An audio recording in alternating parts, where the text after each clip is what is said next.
So I think we're ready to go here. We're live on Facebook and recording, and we're good to go. So for everybody just joining us and those who are watching on Facebook who will be popping in here shortly, welcome. We have again our wonderful guest, Dr. Randy Gilchrist.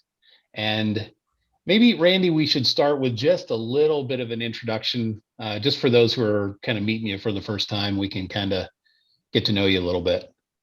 All right. Well, it is good to be back. I'm on here as my second visit here on the show. And as far as what brings me on here, I am married. I've been married for 25 years and I have 4 boys between 11 to 18.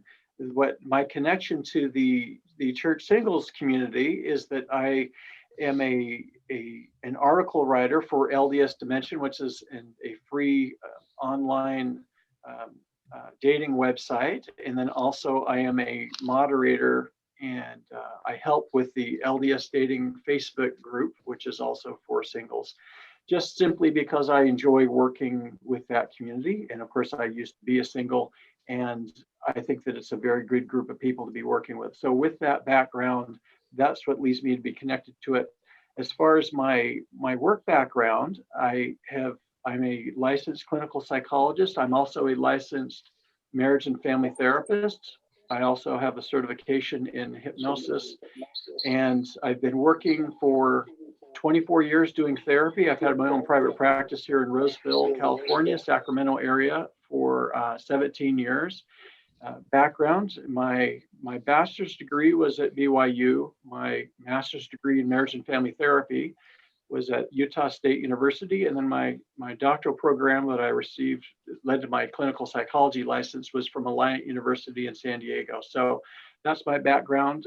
I also have a good experience working with fellow church members. I worked my first 5 years doing therapy at LDS Family Services.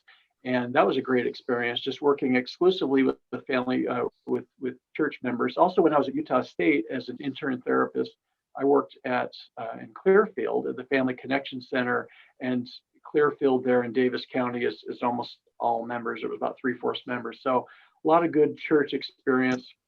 The last 17 years here, here in this region, it seems like it's about a third, to 25% to a third members, at least for the people who come through my office. So we have a pretty good church community over here in the greater Sacramento region.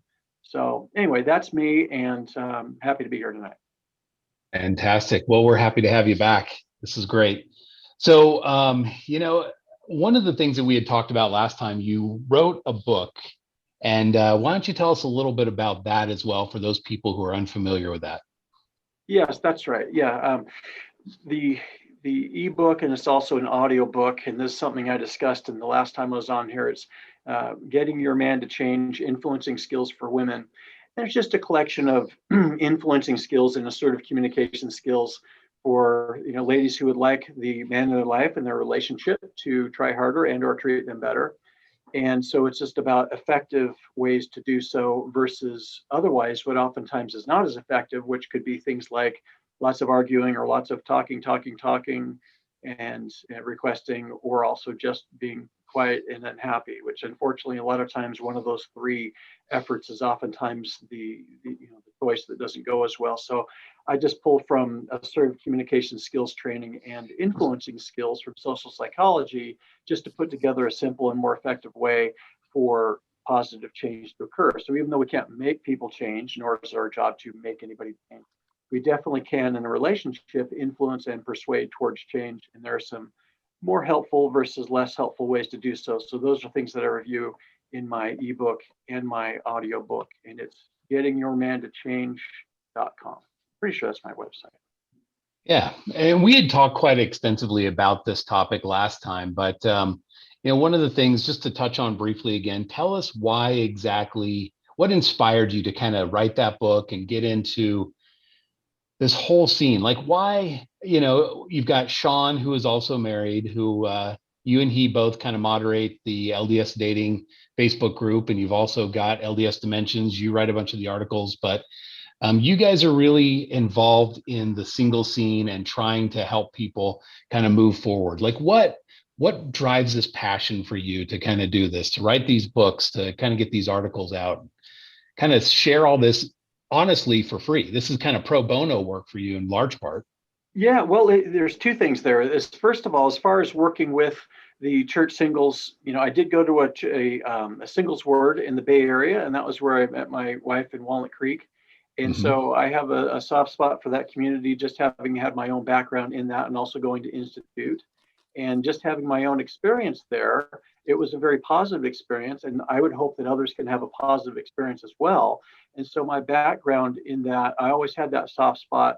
And so one day I approached Sean because I bumped into his group online. I just saw it there as I was just adding on different church related Facebook groups. I saw his. And so I was just curious, like, hey, would you be interested if I was to write some little articles for your group? And then he also has his online dating website too. And so he said he was interested, and so that was what got me involved there. So I just enjoy that group, the group that is everybody here in this group too. As far as what led me to write my ebook and slash audiobook, and this is again something I kind of explained last time. I thought about it over the years. I'm like, what is a common theme that I'm noticing? Mm-hmm. Okay, so on the one hand, women will come into my office and for all 24 years, and they'll say, you know what, Randy, I know that I can't change people. I shouldn't, try to change people. It's not my job to change people, but I would like him to treat me better, and I would like him to make more efforts in the relationship. But if you really think about that, that's kind of a fancy way of saying that she would like him to change.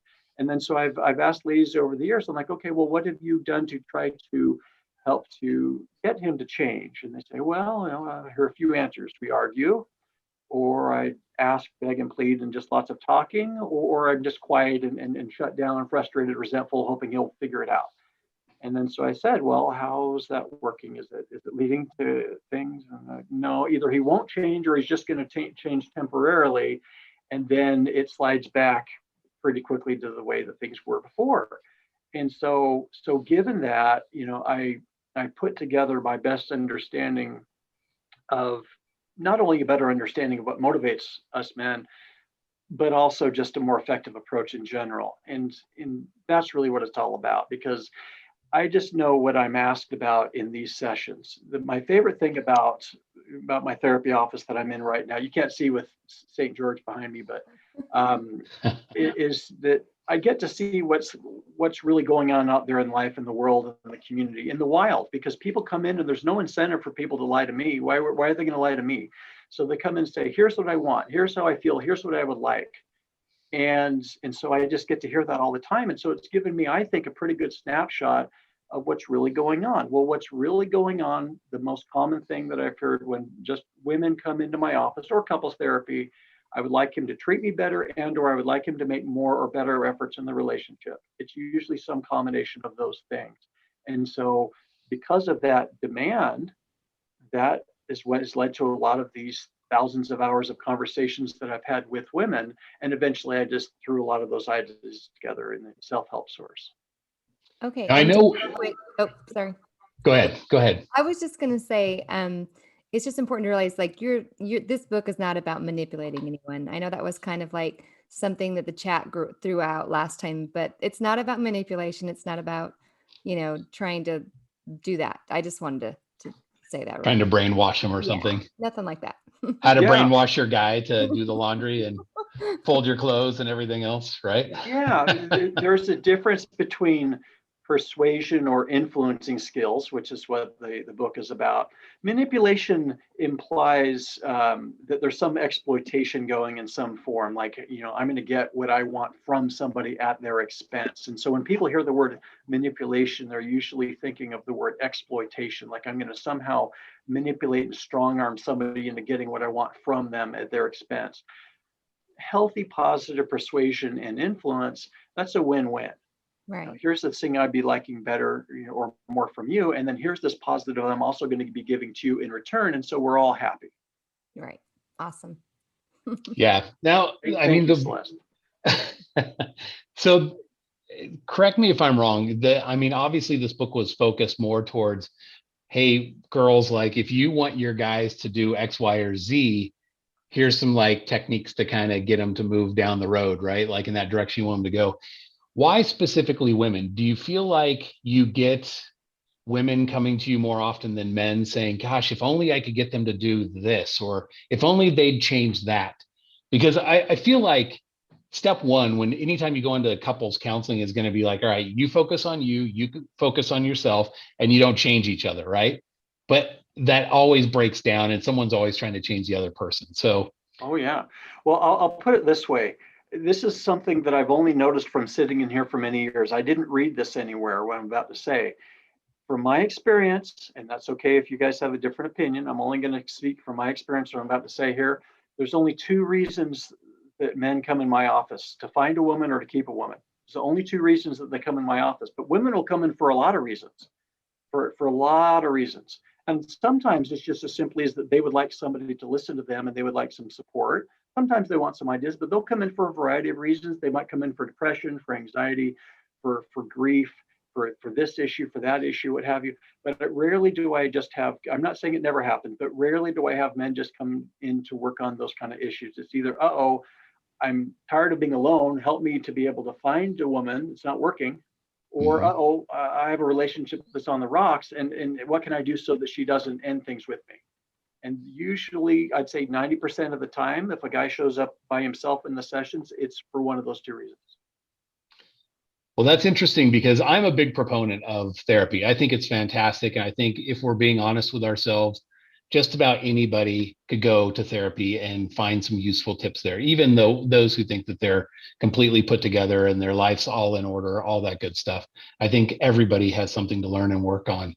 But maybe that's just the women being a little more honest with themselves or a little more tapped into their emotions. And we as guys, sometimes we're just kind of Neanderthals, right? I mean, we got Well, Jared with us tonight, by the way, guest hosting. And speaking of Neanderthals, I just want to mention him. So make I sure know. we get him out there. Me, good. Oh, That's You, right. good.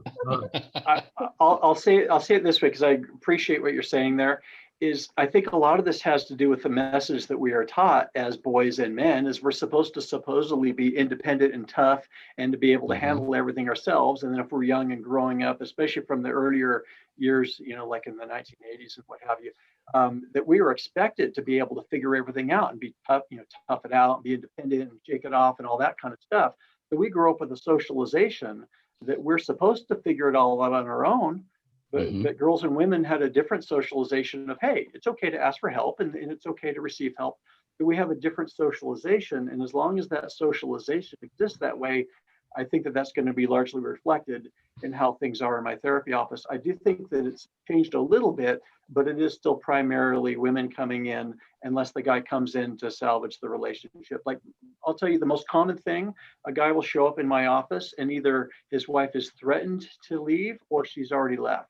And that's the most common thing. Couples therapy is different, but I'm saying if a guy shows up by himself, it's usually something like that. Interesting. So guys kind of come in when it's like critical time, right? Like something big is going to happen or my life just feels completely incomplete. Girls are like, well, I need more adjustments, kind of more just someone to talk to about whatever's going on with, I don't know, maybe my book club's not doing what I want, or I don't know, whatever it might be. Girls are just more Yeah. in tune, and guys are just like, we'll wait until the problem is like severe, and then we'll try and figure it Oh, out. yeah. Well, I'll give you an example of the socialization in action. And it's kind of the funny story. My mom and I laugh about this. Is when she comes with me sometimes when I drive my boys down to basketball practice, which is pretty far away, one of the practices.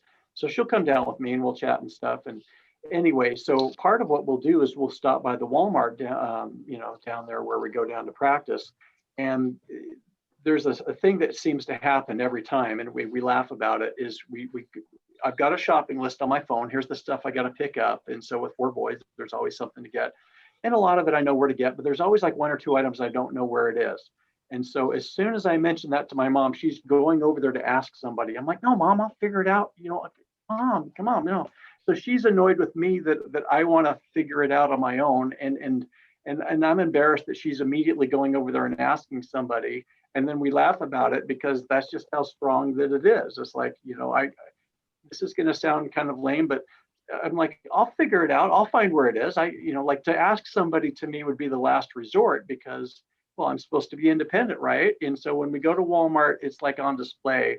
And so I'm probably largely like most other guys when it comes to some of this independent stuff. This is kind of like going back to what people always joke about, asking directions, right? Like guys are just going to do everything we can to figure it out. We get like 20 miles off course and we're still trying to do it on our own. But Google Maps, I think, has helped with a lot of that. That's true. So that's true. That's true. But yeah, kind of the old adage. So, okay. Well, it's interesting because I love the articles that you put together, and some of them are very to the point. And I feel like you and Sean do a good job of going through and seeing sort of what people are complaining about the most, because the Facebook groups tend to be a spot where people can just sort of dump, right? Like, okay, I got to get this off my chest, and then just da da da da. And a lot of times it's kind of the battle of the sexes. Like, why do guys always do this, or why do girls always do that? I feel like, and this might sound kind of bad, but I feel like it's a lot of times the girls saying, why do guys do this? And then the guys trying to white knight it and say like, well, I would never do that, And I feel like here comes like an article from Randy that's like, all right, let's be real here and talk about this. And then you just lay it out there. So tonight we've kind of got one of those topics that we're going to discuss about the reality of looks and whether or not it's important in a relationship and attraction and all of that sort of stuff. Because we get this from time to time on the Facebook groups where people say it shouldn't matter. And, I don't know where everybody else's opinion is. I think most people would say, yes, at least to some degree it does. But there are certainly those who say, if you think looks matter, then I've heard everything from you're not a righteous priesthood holder to you're like a male chauvinist. I mean, it gets pretty toxic. Chauvinist. So, oh, yeah, it gets out there. So tell us your thoughts on this. Give us a little bit of your background on this topic. Well, I've got a lot of thoughts on the topic. I'll just say, first of all, I got a question for Celeste and Jared. Okay. Before because I got a lot to say about it.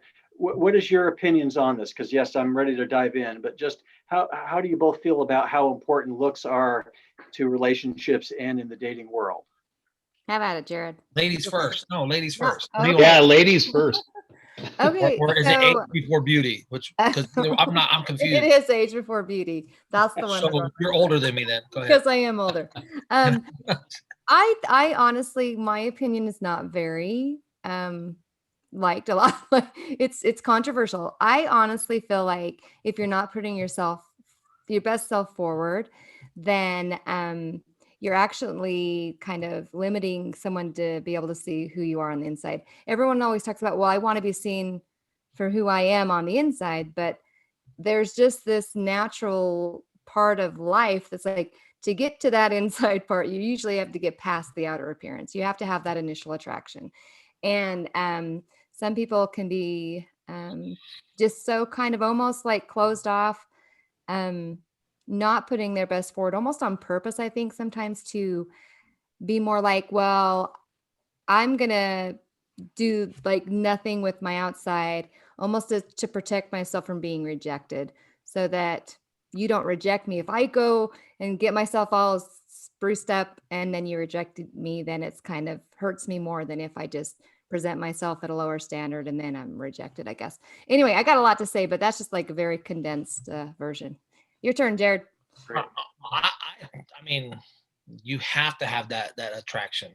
And this is the part where a lot of people, if you're not attracted, you're not going to get all the other stuff. I mean, you know, and then for me, and just because you're not my cup of tea doesn't mean that you're ugly. And that's what I think a lot of people get hurt from it, is because they're like, oh, well, this guy and this guy said I'm not attractive, so I must, but no, you're just not what I'm looking for or what person B is looking for. So I think a lot of people gotta understand that it is. I mean, attraction is first. I mean, if you're not good looking to that person, and I'm not saying that you're that person's ugly, it's just you have to be attracted. There's certain things that we all have. We have little check boxes that we all click and it works.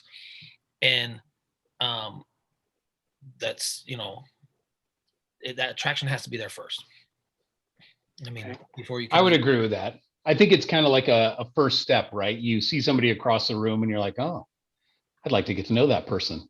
I mean, to me, I don't ever look at somebody and say, oh my gosh, like what a train wreck. Man, wonder if they want to go on a date. You know, it's always the opposite. Like there's some level of attraction that at least sparks an interest. So, and maybe as we get into this discussion more, we can talk about how much looks should matter or if they shouldn't, you know, how much looks should play a part in our decision when we date people. So anyways, Randy. All right, good. Here's the big thing that I just try to remind people about. People will say different opinions about it, like you're saying, Everett. But the main reason that I try to remind people that looks are important is that they will give you more initial dating opportunities with more people more often. I mean, that's just the biggest thing. I mean, we're talking, the Flameless Fireside. This is a singles podcast here. What is important to singles? You want to have more dates with more people more often to have more opportunity to have a good, lasting, hopefully eternal relationship here. That's going to happen or be more likely to happen if you have more opportunity. So looks are the very first thing that people notice most of the time, whether it's, oh, here's a profile online, or look, there's a person across the room. I mean, the only exception is if they have like a person who's setting you up in a blind date that says, oh, I've got a friend, they'd be great for you. Oh, well, what do they look like? You ever notice that's a very quick question that's asked? Oh, well, what do they look like? Are they cute? That's going to be asked. So in other words, the very first thing that is assessed is looks. That's the very first thing. And so when we see somebody, it does not take very long to put people in a category. And from my experience on a continuum, but there's basically 3 different categories that we assess people looks wise. Yes, I'm attracted to that person and I would date them, possibly be open to a relationship, at least looks wise with them. No, I would not. I'm not attracted. Or this kind of fuzzy middle ground where it's a maybe. Yes, no, or maybe. And then it's like from 0 to 50 to 100, there's a continuum there of attraction, but it basically falls to yes, no, or maybe. And if we're not physically attracted, if we could not imagine being with this other person, I could not imagine kissing that person, I would not imagine being physical with that person, that's a no. That's a no. We at least need a maybe, possibly. If we don't have a maybe, possibly, it's a no. And from my experience, and I'm not trying to be overly dramatic by saying this, I don't think that ever changes. Oh, unless they're like, let's say, a billionaire or something extremely rare, but probably not even there. You have to at least have a maybe there, because you can't even imagine yourself with that person. That's a no. So initial dating opportunities, there's other reasons why it's important too, but I think that that's the first thing that needs to be pointed out. Hey, am I going to even give this person a chance? Have you ever noticed that? This is my opinion, yes, no, or maybe. Yeah, I think that's a great point. And this is kind of interesting because I've had this conversation before where you find people who sometimes they think, well, gosh, guys just aren't really attracted to me, or girls don't really like flock to me. And anytime we see the what is it, like ask a guy September date month or something, is it September? You see a bunch of guys usually on there kind of moping around saying, oh, nobody wants to ask me out or something. Well, I sort of feel like if you're in that maybe category where you're like, okay, you're not Brad Pitt, but you're not like Quasimodo up there ringing the bell tower either, right? Like you're an all right guy, but like you're okay. You have a lot of other things that can help you stand out. And moping around puts you more towards the Quasimodo spectrum, end of the spectrum, than the Brad Pitt end of the spectrum. Do you know what I mean? Yeah. Like sitting there and kind of, there's so much more, like, for example, a girl, right? I take a girl who is like, well, I don't get a lot of guys coming after me, but then you find some that are just fun and outgoing and they're just like the life of the party or whatever. And they're just like, they've got this great personality, and guys will be like, oh my gosh, she's amazing though. Like I want to get to know her, like not just she's okay, but man, she's amazing. She's like a really great person.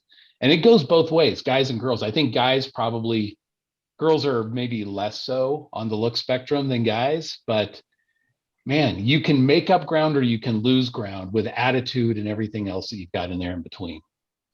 Yeah. Yeah, I think that definitely, depending upon whatever else you bring to the table, the maybe could kick down to a no or kick down to a yes pretty quickly. I mean, the very first thing beyond the looks is a person opens up their mouth. Hmm. Now they're talking. Do they have conversational skills? Do they talk civilly and respectfully? Do they show some confidence? Do they know how to flirt? Can they listen? Does it have to be about them, or can they ask about somebody else? I mean, there's so many things that boom really start to help to tip the scales left or right. And so yes, no, or maybe. Now, I don't mean for this to sound bad, but some people look so good that they have to shoot themselves in the foot. It's almost like, I'm going to give that person is so good looking, this is going to sound bad, so good looking, unless they say something horrible, I'm going to give them a chance. So in other words, if Yeah. somebody really looks good, then they get a whole lot of chance. If somebody's really on the bottom part of the maybe scale, they kind of have to really bring it. And then unfortunately, there's going to be a third category where it's just a plain no. And that's not necessarily personally against anybody. It's just if somebody feels it's a no, that tends to stay a no. But the maybe is where you have a little leeway. And like I said, confidence, conversational abilities, yeah, money matters to Yeah. some level, but basically there's a package there beyond looks, and that's going to lean things left or right. I feel like looks is just kind of cracking that door. And then once you open that door a little bit, what's behind it? You know, all those other things that you just mentioned. And I've seen guys that I'm like, okay, like I'm not attracted to guys, but I can tell he's a handsome guy, right? And then they're just such a like absorbed, conceited person that you're just like, oh.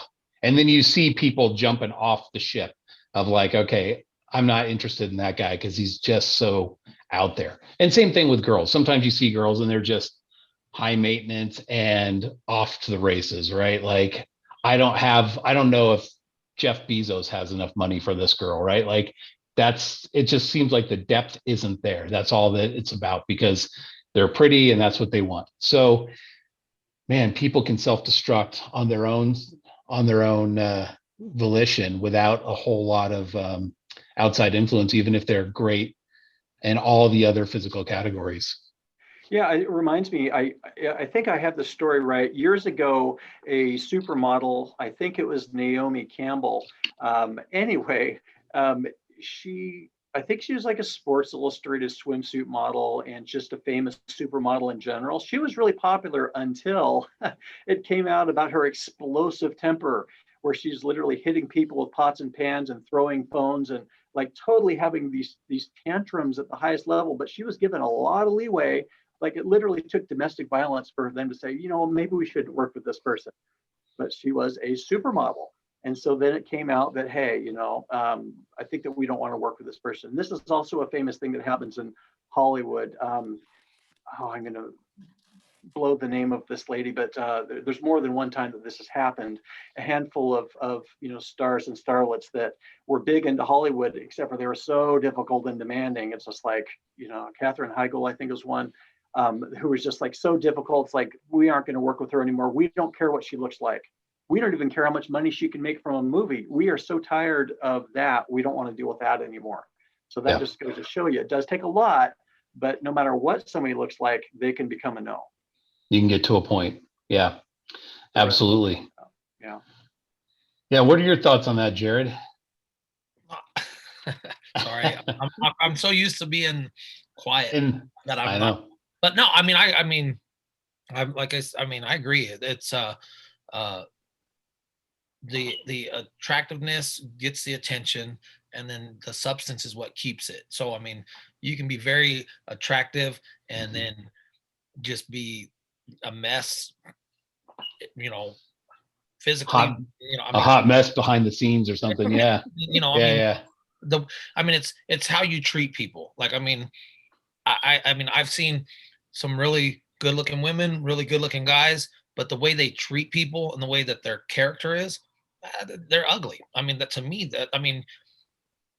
it's how you treat people. I like to see, especially like how they treat people that they feel are less than. Like, like you go to somewhere and I work and you got the janitors. A lot of people think janitors are less than. I mean, and they treat them like garbage.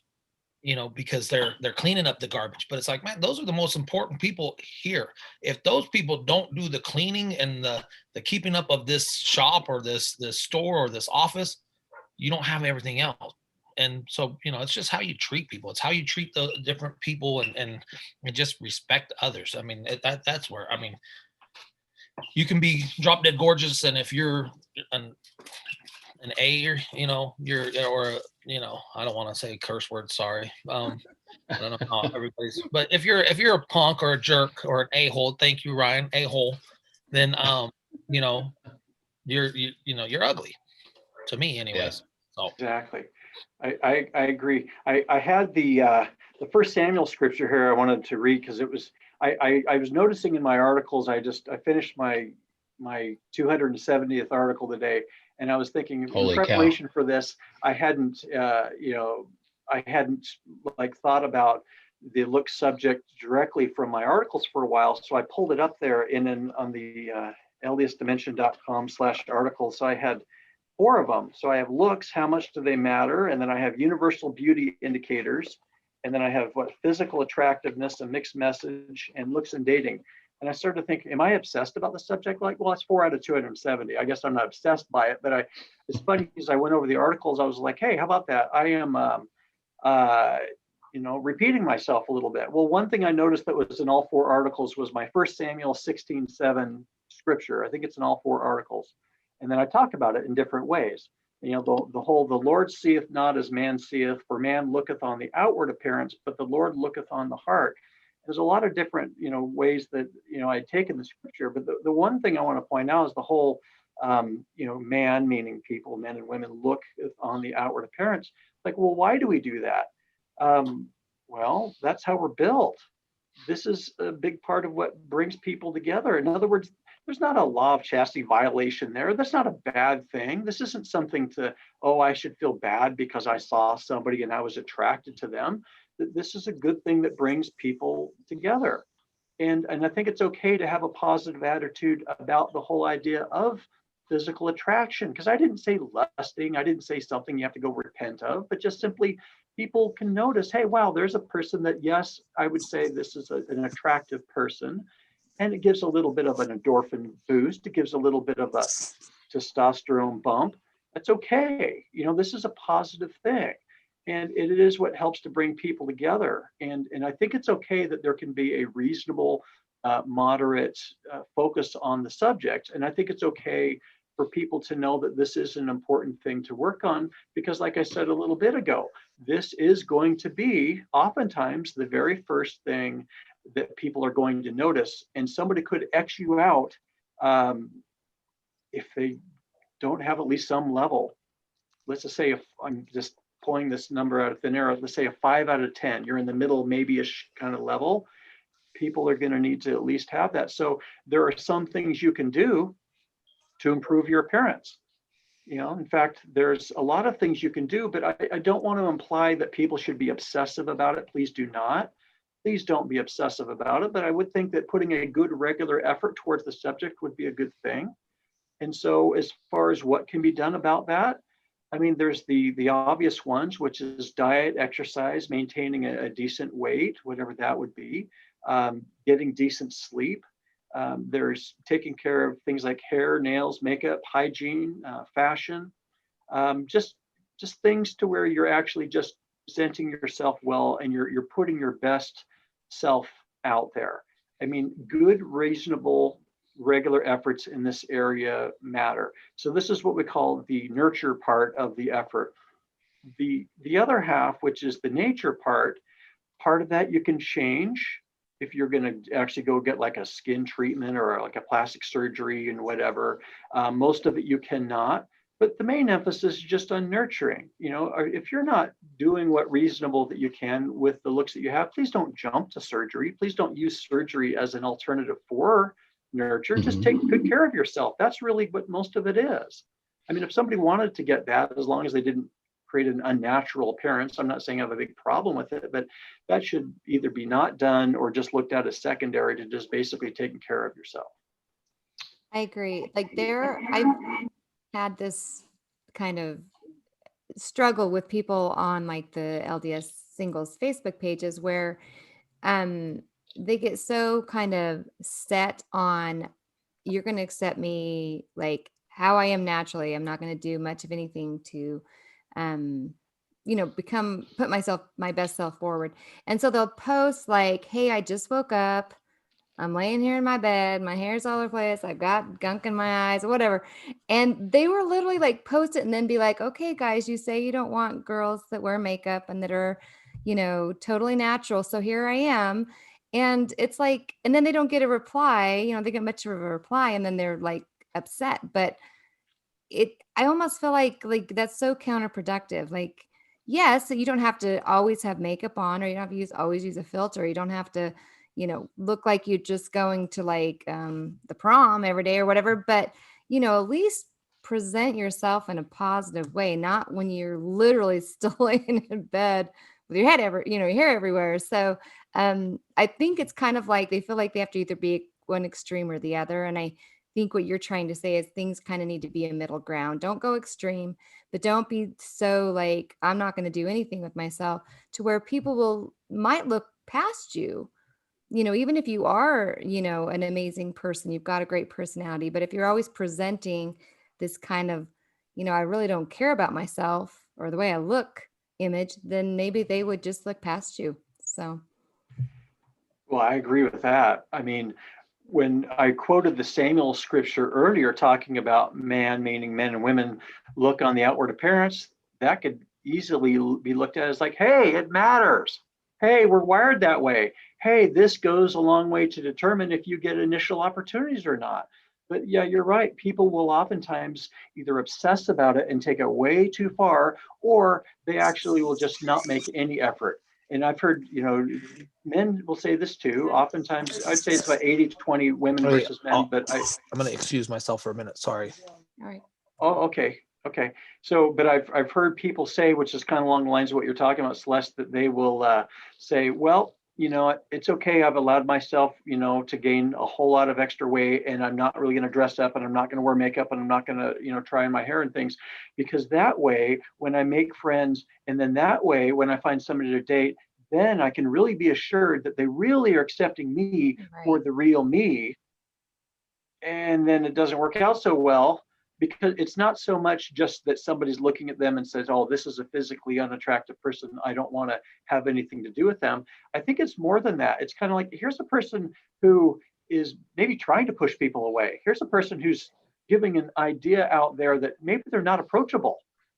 Kind of like, stay away kind of a thing, like a porcupine kind of an approach. It's like, and then when people don't approach them, then, they can develop like a cynical attitude towards human nature. But it's like, well, hey, you didn't put your best foot forward and you didn't act very approachable.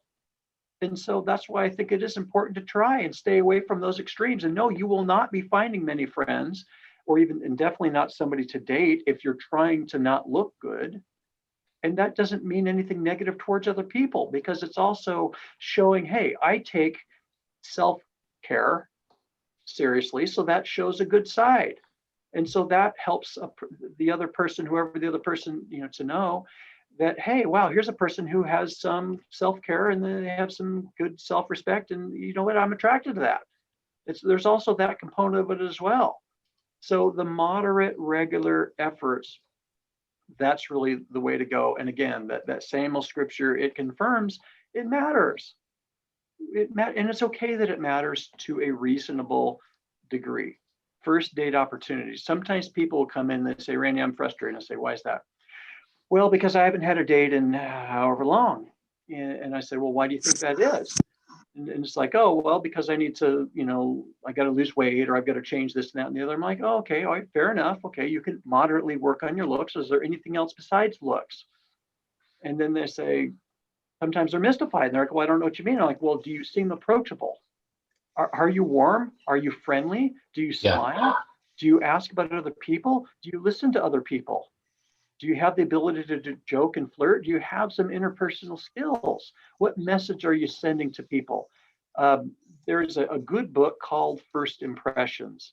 And I think it's by Demarius or something, but it's a very good book. If anybody's interested in that, I would recommend that book. It's an excellent little book, and it has a bunch of questionnaires covering all kinds of dimensions of, hey, if I show this to other people, then the initial impression is most likely going to be, let's say, approachable, versus if I show this other thing, then I'm going to be showing a message of unapproachable, and a lot of other good, dichotomous dimensions there.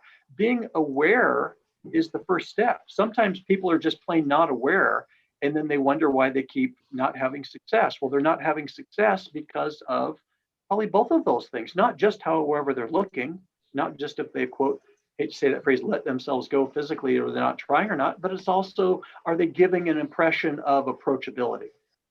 And a lot of times they are very much not. They're approaching it like a porcupine, stay away from me. Well, don't you And then think they when wonder do why that- they're alone. Yeah, I feel like when people do that, it's almost like they're trying to just be like, I'm going to do it this way so that you don't reject me. It's almost like I've got control. Well, I know you're not going to want me looking all natural and looking like I don't care about myself. So it's almost like, I don't even know how to put this into words. I feel like they're almost like sabotaging themselves. Like a self-fulfilling prophecy type Yeah, thing. but they do it because they want the control. They realize, oh, it's almost like, I'm not going to let you reject me. I'm going to make sure I'm in a position to where I'm already going to be rejected. If that even makes any sense. Because I think if they tried and got all, spiffied up or whatever, and then someone says, oh, I'm just not interested in how you look, then it's almost like they did their best to try to look their best and then they got rejected. So sometimes if they just present like a lower level self, they might be putting themselves in a little corner and saying, well, now no one's going to even, I don't know. I can't put it into words. I know it makes sense in my head. I'm having a hard time. Oh, no, you're making a lot of sense. I'd say, just to add to what you're saying there, a lot of it comes down to a very large lack of confidence. And what I mean by that is when somebody does not have the confidence that others will accept them, then they will only meagerly put themselves out there in a way to where they will almost assure that they will not be accepted. And then it's like a self-fulfilling prophecy. Well, I knew that they weren't going to accept me anyway, and so that's okay, and I'm out of here. Right. And so they put themselves out there in a way to be rejected, and then they're very quick to get out of there. So it's not only a control issue, but it's also a lack of confidence that anybody would accept them. So they make sure that they can say, well, you know what, and then maybe they just were superficial and they just wouldn't accept me for how I really am and all that. So in other words, it's a buffer against their lack of confidence that people will accept them. So they make sure people won't accept them, but on their terms, in a fashion they can more stomach when they get the rejection. Yep, exactly. See, you're much more articulate. You got that out really well. I didn't. Oh, you did fine. I was just adding to what you were saying. You brought up the great point. We did have an interesting question from the audience here, and I just lost it. Is that right? From Myrna. Do you feel men are the ones who are most likely to not make the effort to put a best foot forward? So in your opinion, do you feel like this is from men more than women, or the other way around? You mean as far as making efforts with looks? Right. Well, just putting your best foot forward. Like, do you feel like women are kind of more like spending time putting on the makeup and kind of trying to make themselves presentable, and guys are just kind of like, eh? Like, I could see that point of view, because as guys, I mean, a lot of us are just sort of dumb. I mean, for lack of a better way to put it, I mean, we just kind of like clueless when it comes to these things. Like, well, okay, I'm here.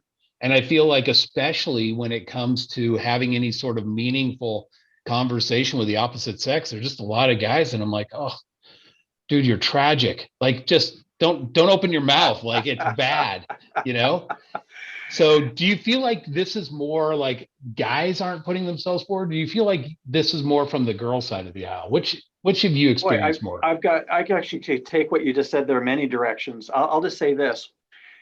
I think it possibly could be a little bit different in our church community, what I'm about to say here. So I'm about to say a general comment, and I'm saying this in more of a societal level, what I'm about to say here. Society has sent what I would think to be a really destructive message to girls and women, which is the only thing that you are to be valued for is your looks and your sexuality. That's it. Mm-hmm. So all you need to do is show up and look good, period. That's it, over, out. The guy's expected to do everything else. Well, what a horrible message. That doesn't prepare girls and women for a relationship. And so I'm not saying that has completely filtered into our church community, but I think it somewhat has. But so in other words, Sure. if anything, I think that girls and women have overly been sent the message that they have to look good, but that's the only message they get.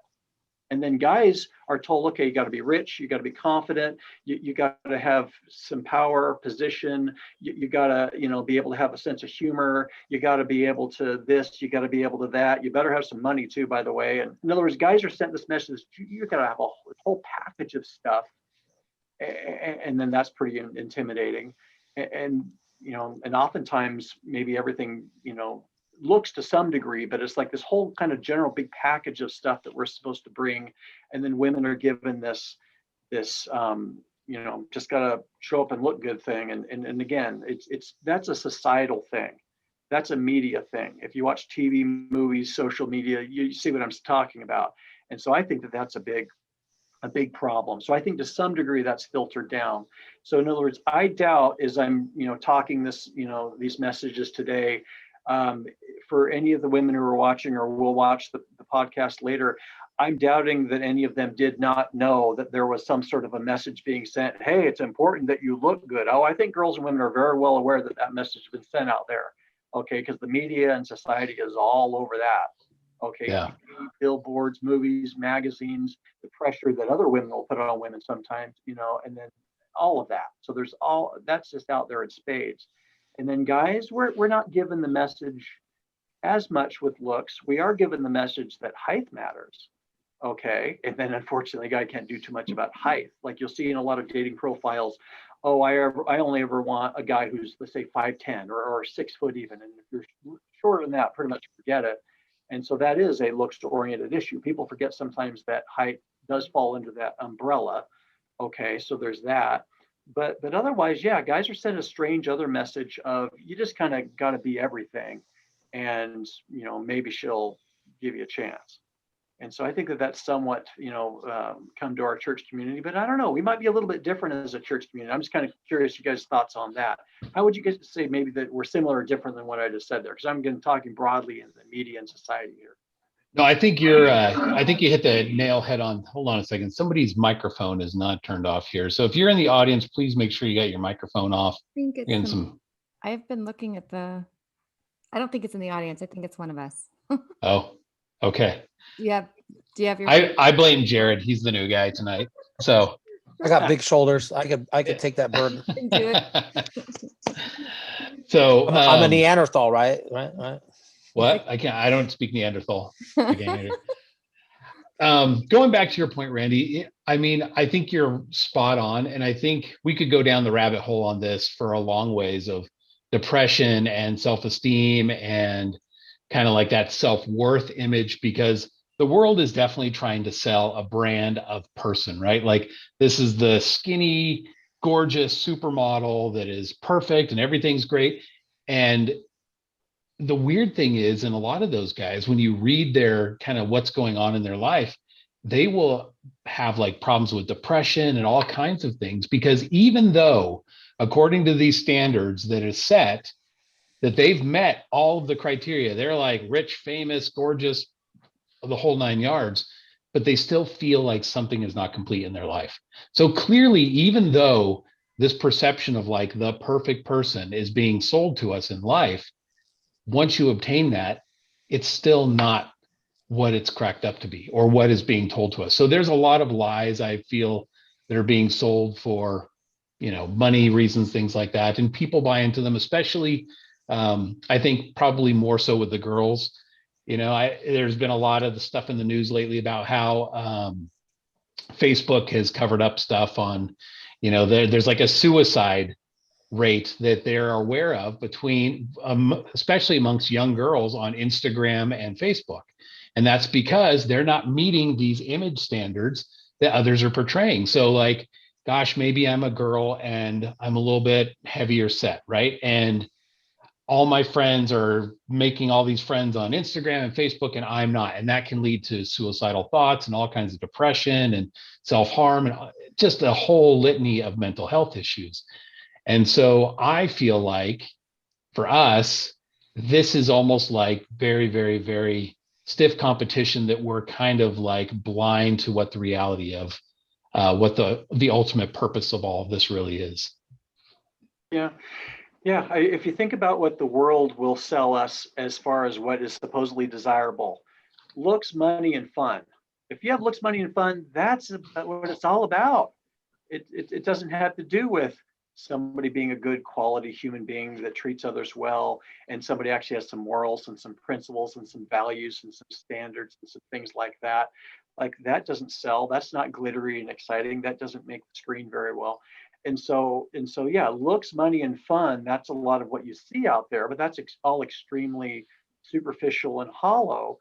And if people don't treat each other well and they can't have a discussion even, and then they can't really have a true interpersonal connection at an emotional level, it's dead in the water, because eventually the butterflies are going to calm down. Eventually the excitement and the spark will calm.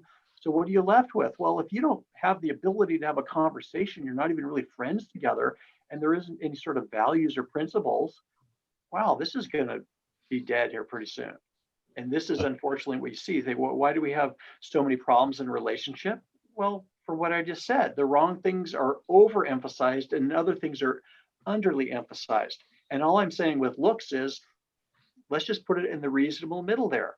Not too much and not too little, but please don't say that it doesn't matter, but let's not make it only ever all about that too. Let's give it a good, regular, moderate focus of attention, and let's work on other things. Like a rule of thumb that I had mentioned, like in conversations and articles, is that looks will get you in the door. The quality of person that you are is what will allow things to continue or not from there. So it's almost like the gateway, the door is oftentimes the looks, but the ability to be able to continue on the path from there, what do you like as a human being?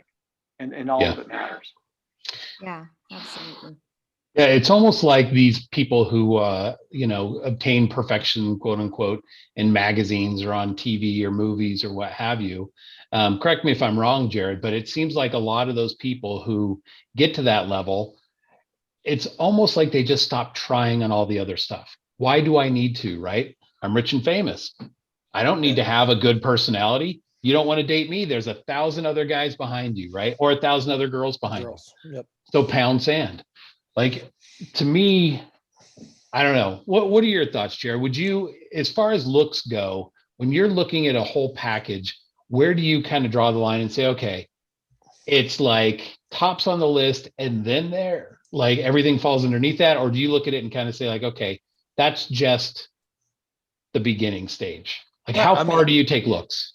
I mean, you got to be attractive. I mean, you have to have, and everybody's different, it's different levels. But I mean, I was married to a woman who was, I mean, everybody else would see her and say she was fit. She kickboxed. She did kick, she was a kickbox cardio instructor. So she was completely, 6-pack stomach, muscles. I mean, but she still tore herself apart and she had self-body images, and so that got in the way of a lot of other stuff. I mean, so can you hear me? Yeah. Yep. We're good. But so I mean, it's I mean, like I said, looks gets you opens the door, and then the substance is what keeps them. I mean, it's just like with sports. I tell my guys, I can kind of go with I coach high school athletes, and so the colleges are looking at athleticism and grades, but there's one other thing that a lot of them don't realize why they're not getting looked at by colleges, and it's their character. Character is very, very important. But if you go to all of these academies and camps that these guys are putting on for these kids, they sell them, hey, you got to be a stud athlete, and just they focus everything on athleticism, but they don't realize that the colleges are looking like the careers guys are their character. It's looked at their character. Yeah. So I mean, it's kind of like same thing with the relationship. I mean, you can look the part, you can act the part, but if you're not the part, it's only going to last for a very long time. Right. Or a short time. Not very long time, I guess. Not a very long time. Not a very long time. So I was just thinking while you guys are speaking about lies and the media and stuff, I've always just thought that Satan just loves this. I think since he doesn't have a body, that he truly loves to stir the pot. Either he wants you to hate your body or he wants you to overly love your body, like worship your body. And he doesn't care which extreme you go to. You could, if you're going to one or the other, he's totally fine with it. Because it takes it to an extreme to where it becomes out of balance and it's not a good place to be spiritually. And so I think that he just loves this. He loves that our media tries to get us to play one side of the coin, and then he loves us to have like self-esteem problems and go the opposite direction, and it's all because he just doesn't have a body. So I just try to like focus on, let's try to not let Satan win. Let's try to keep it middle ground, care about what we look like, but not go to an extreme and not get caught up in media, which is hard to do because it's all around us. But I always just try to stop and think, I'm like, Satan's behind this. He definitely is. That's kind of my thought. Yeah, absolutely. One of the things that, so rather than kind of getting sucked into sort of this group think of, okay, looks matter, but only to a certain degree. I want to kind of throw out a little something here. I was just kind of looking up just for the sake of playing devil's advocate. And Randy, I'm going to kind of get your thoughts on this. The difference between arranged marriages and marriages that are kind of put together for love, right? So when we look at statistics, I'm sure you're well aware of what the statistics are for divorce in marriages, kind of the traditional love connection on the Western front. So we're looking about 40 to 50% divorce rate on, marriages in the Western culture. But we go to arranged marriages. What would you think the divorce rate is on arranged marriages? Well, it's low. I mean, but you also have to understand. I mean, I've done therapy with every single time they've been from India, arranged marriages. I probably had like 5 or 6 arranged marriage couples therapy situations over the years, and I have 2 of them right now actually. And so I'll say this: is the divorce rate is lower, but then the question is, why is it lower? Now, I've got a theory before I toss it out there. Why would you guess, Everett? I'm not testing. I'm just curious to your thought. Well, that's okay. I mean, this is why we want to have this discussion, right? I would imagine that they are looking for different things in their marriage. That for us, like in our society, I mean, we talk about this grooming of Hollywood and the image that they portray. My feeling is that Hollywood kind of greases the skids on this sweeping romance and kind of this, oh, it's going to be amazing. And I think that those expectations are just very, very difficult to meet and unrealistic. I feel like with arranged marriages, that those are kind of more like a business relationship. And it's like, we're here to have kids, and there's a dowry involved possibly, and some other things. And so it's kind of almost like, this is going to be good for our family versus like, I love you type of thing. Yes, and a big thing that I'm sure everybody realizes is that in Indian culture and in other cultures where they really promote, even to this day, arranged marriages, it's looser than it used to be, but this still does happen, as evidenced by the clients I'm working with. It just might be a little bit more informal, and not the formal 8-cow arrangement, that we see in Johnny Lingo, but it's for practical purposes, but also there's an enormous cultural pressure to stay together, because the big question is, and I'm not skewed on this just because I'm doing couples therapy, but I think I have a pretty good sample size and an understanding of this. How often are arranged marriages truly happy? Not very often. Not very often, because they did not get together because they were friends. They did not get together because they get along. They did not get together because there was physical attraction or friends. They got together for practical purposes. And I'm not saying there's not value in practical purposes, like, oh, our families have a tie and a connection. Our families have decided we fit the bill on paper. It seems like the families would get along, and practically, oh, okay, well, she brings this table and he brings that, and that seems like on paper that'd be good. All of that can be true, but none of it has to do with, are these two physically attracted to each other, and do they even get along with each other and have a friendship? You see, because ideally all 3 of those factors When all three of those things are cooking, then we can have a really good relationship. You have a practical fit, you have an attraction fit, and you get along as friends. And if you really think about it, a good relationship has a good balance of all three. And arranged marriage, they only have one of the three. Ironically, it's oftentimes neglected in our culture, but they're neglecting really the other 2/3. So Yeah. really the challenge is how do you get the whole tamale? Number one, you know what the whole tamale is, which I just said. And then number two, you go search after that and you pick it. Right. Didn't say it was easy, but it's simple. Simple, not easy. So ironically, I'm taking a marriage class in school right now, and we actually went over a whole chapter on, regular marriage nowadays, Western marriage versus the arranged marriages. And it was interesting because what it was is, or the way that they were trying to explain it is that marriage used to be a social thing. It was a group. It was it was done for the, like the family and the tribe or whatever. Like it was more of an event that was as a whole, as a culture, as your society. And so everyone just kind of like, well, to make this better for us and our family and our little town or whatever, we need to kind of arrange things. And I guess what has happened is it's personal fulfillment has kind of come into things to where it's like, what do I want and what's best for me versus as the whole outside of me. And so once you start saying, well, what's best for me, who do I want to love? What's going to make me happy? Then you kind of transition into this more Western style of marriage where it's focused around love. And whereas even back, just a few generations back where it really wasn't focused so much on that. It was more about logistics, and culture. So it was interesting though. I can see how the arranged marriages can grow to love each other.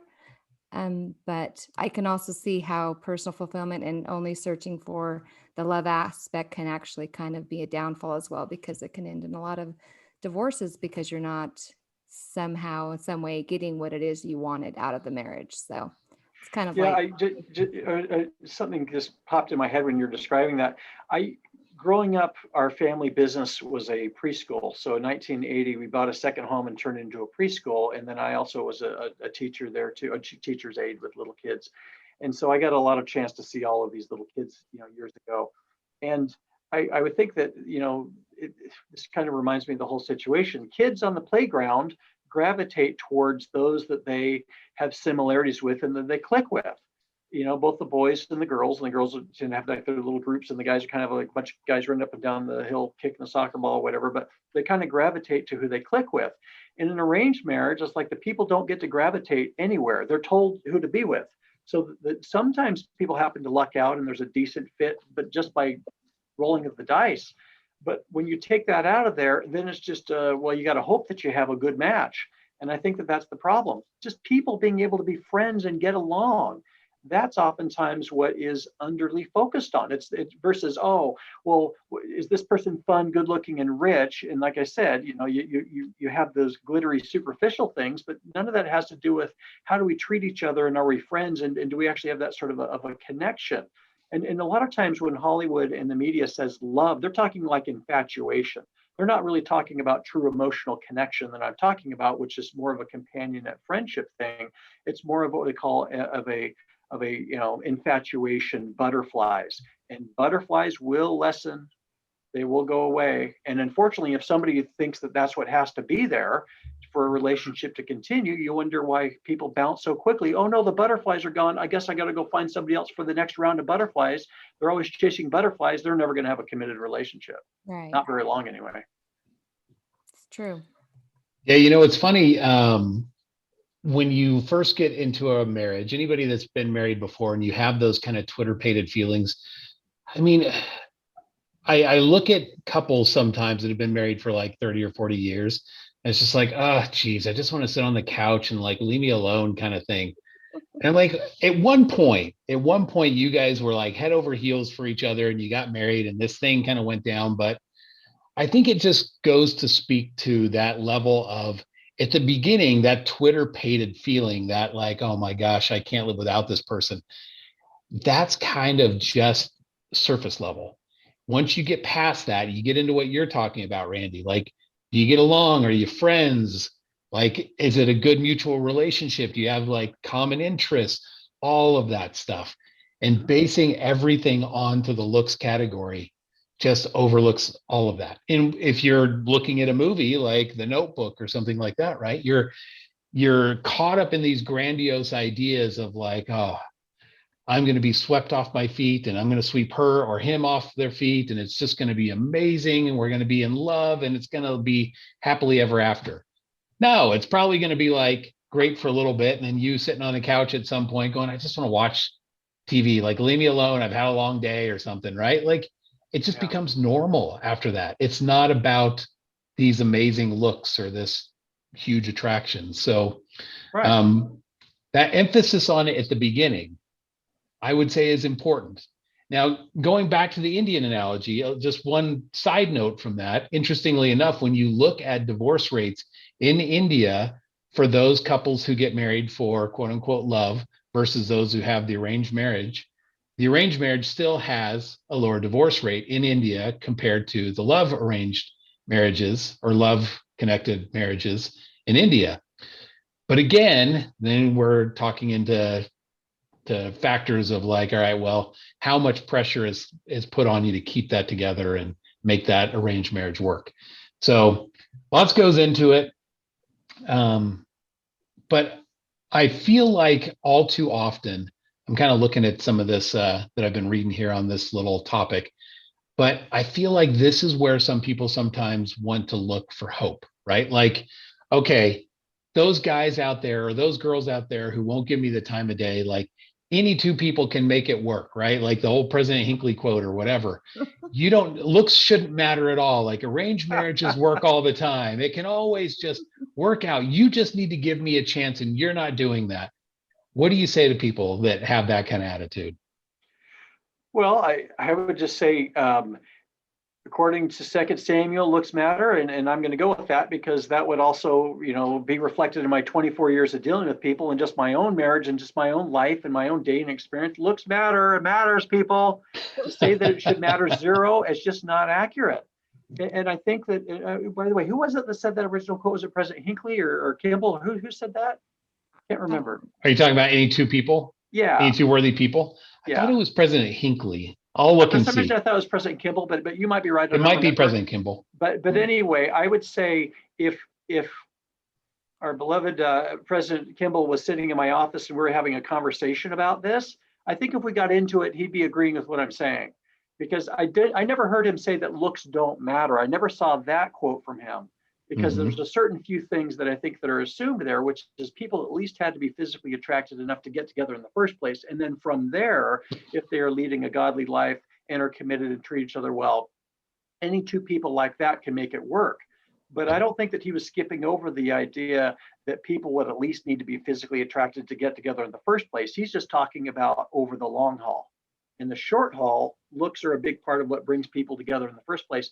In many ways, the looks and the infatuation, the butterflies, that's the natural thing that exists that overcompensates for the fact that we don't really know each other much yet.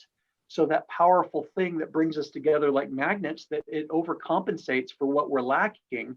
And then later, as it naturally drifts into the companionate love, then it's like the butterflies like, okay, we did our job. We will just kind of float away now. And it's now time for the friendship and the companionate love to kick in, much to Hollywood and the media's chagrin, but that's the way it works. I think that Heavenly Father set it up that way, obviously, because it's throughout nature. It's not just with us. I mean, you see different species where the one is much more colorful or whatever than the other, and they can attract their opposite peacock sex. Effect. Yeah, exactly. Yeah, I feel like, I mean, I know we're not animals, but I feel like people try to overlook the fact that this was actually given to us inborn. Like the Lord was like, you need this attraction. I want you to be attracted to whoever it is. Like it's a natural necessity. It's a need that he's given us.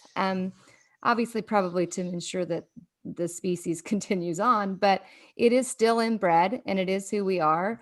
And to deny that is kind of denying the Lord's creation in a way. So anyway, that's a good point. That reminded me of another point that I read one time that I'd never thought of it this way, is that humans are the only, quote, creature in the animal kingdom, because the world sees us as a part of the animal kingdom, even though we understand more and different than that. But we are supposedly, quote, the only creature in the animal kingdom that can have a sex life 12 months of the year. We're it. Everybody else has a season. Right. And so why is that difference existing? Well, because we understand that having a healthy sex life is more than just a procreation kind of a thing, but it's also a bonding thing emotionally that helps to keep a couple together. And it helps to have that emotional connection and that, friendship connection. It creates a bonding. And a part of what helps to be able to still be able to have some form of a sex life is to have physical attraction. It's kind of hard to keep having that if people physically just don't have an attraction towards each other. That's a problem. Absolutely. Good luck with that. Yeah, that wouldn't work. So let me kind of skip forward a little bit here and talk about kind of going down the road, right? Like, so you get into this marriage, people are physically attracted, everything looks great at the beginning, but as we all know, looks can fade, right? And oftentimes they do. Welcome to life. We're not going to be, the way look the same that we did when we were 30 years old the rest of our life. And so you've probably had couples come in for therapy where maybe they just say, you know what, I fell out of love. I just don't love this person anymore. In large part, maybe it's because one person or maybe both of the people have, quote unquote, let themselves go. So at that point, what do you say to a couple that's sitting before you and just like, I don't really love them anymore. Like, I'm not attracted to them anymore. Well, I've had that conversation with couples and individuals.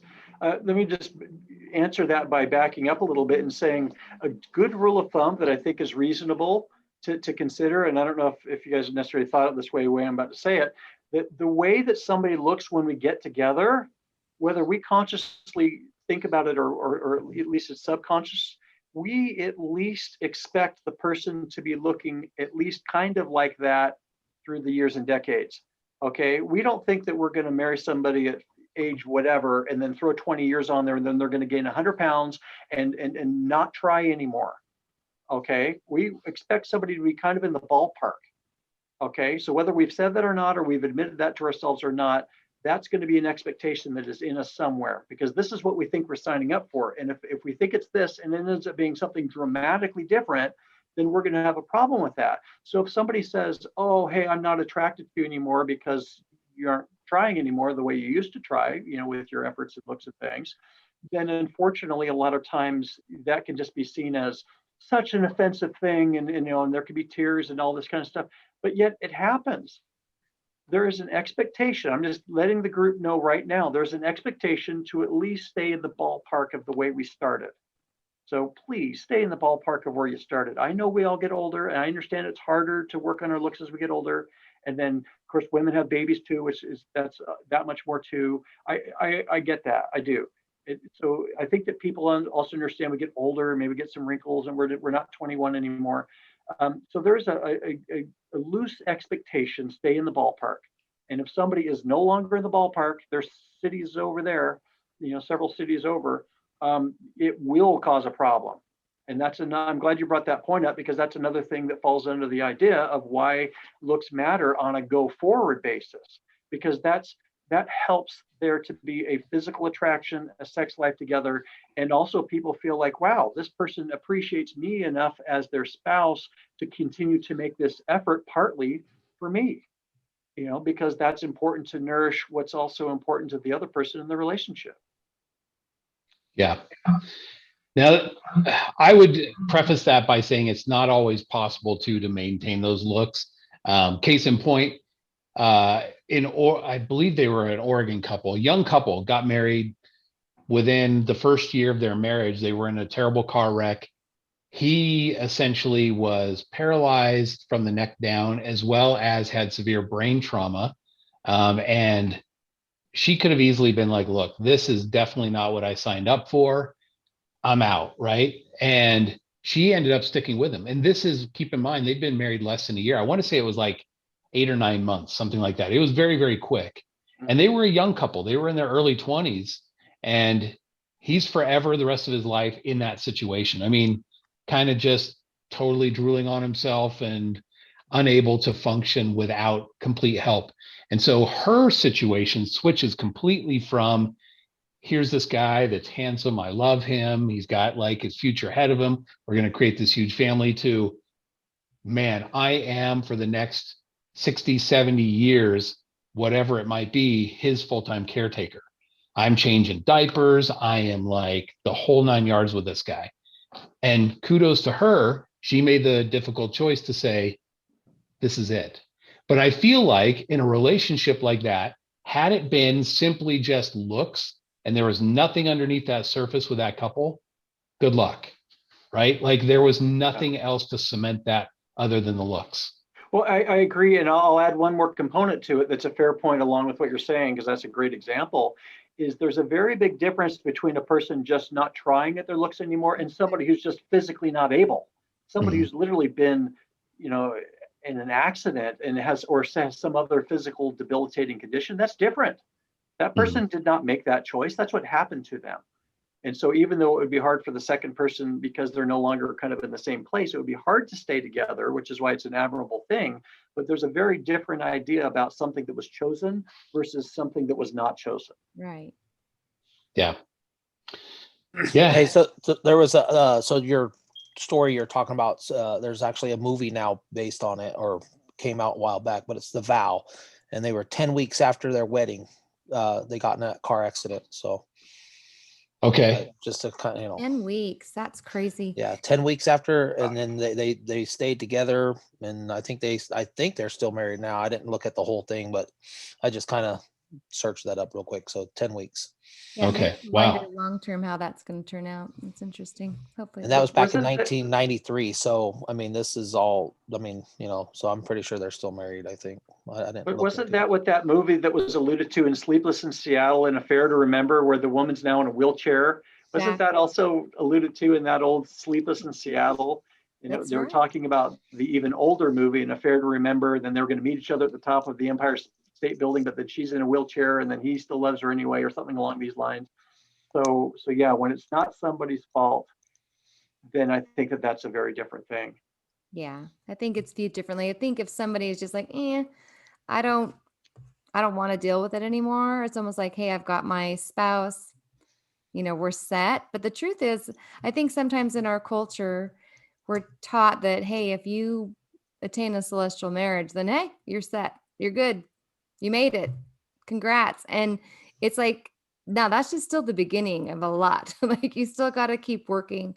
You still got to keep trying to keep that flame of your marriage alive and going. And so, yeah, I think part of that would be, try to keep your best self, put yourself best self forward. And even though you're still married and it's like the old husband or wife, whatever, but it still shows them that you care about them and that you respect, them and the union. So, Yeah.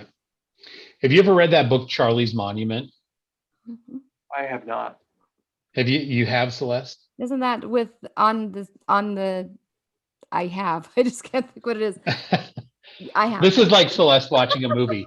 Yes. Hey. Isn't that the one where like the guy goes to outer space and like flies the Winnebago? Like, no, that's Spaceballs. I would like to point out that I just did watch Sleepless in Seattle like 3 days ago. So I knew exactly what Randy was talking about. So that's what we call synchronicity. I somehow knew that you had just watched it. So that's why I decided to bring it up. Our minds were connected. Anyway, go ahead, Everett.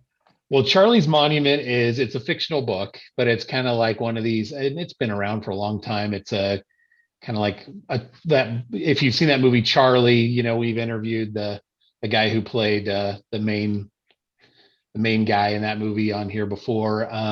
But it's a kind of like one of these feel good LDS stories of this guy who's kind of born deformed. I think he's born without an arm or something like that, and a twisted back and all of these things, right? And he's just kind of down in life. And he eventually, I think, if I'm not mistaken, it's been a long time since I've seen it, or read it. There's kind of like the young, beautiful girl in the town that all the guys want, kind of like Gaston and everybody's chasing after her, right? Like the belle of the town. And she somehow ends up like getting married to this guy, Charlie.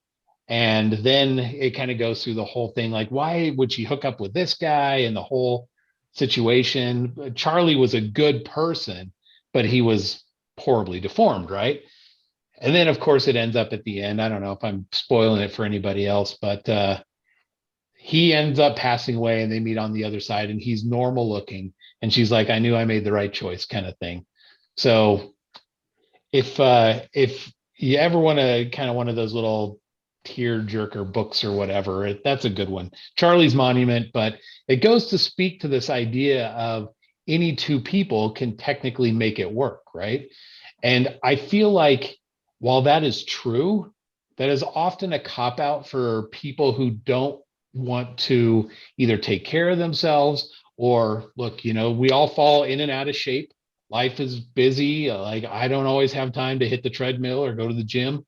And sometimes I'm just like, I just don't feel like doing it. Sometimes I just am tired or feeling lazy that day, whatever, right? Like we have a million different things going on in our lives.